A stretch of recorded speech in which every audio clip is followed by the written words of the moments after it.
America वाली बाजी डर गई। अमेरिका ने कहा, ईरान 48 घंटे वरना तेरा पावर प्लांट उड़ा देंगे। ईरान ने आंखें निकाली। Power plant? भाई तेरे डीसिलिनेशन प्लांट उड़ा दूंगा।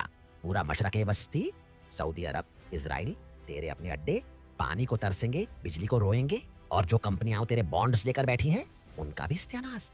ट्रंप ने फौरन ट्रुथ सोशल खोला। अरे 5 दिन और दे रहे हैं, यानी 48 घंटे भूल गए।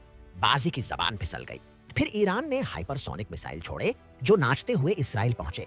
अमेरिकी रडार, अमेरिकी अड्डे, अमेरिकी होटल, सब निशाने पर। अमेरिका ने सोचा दुनिया मेरा साथ देगी।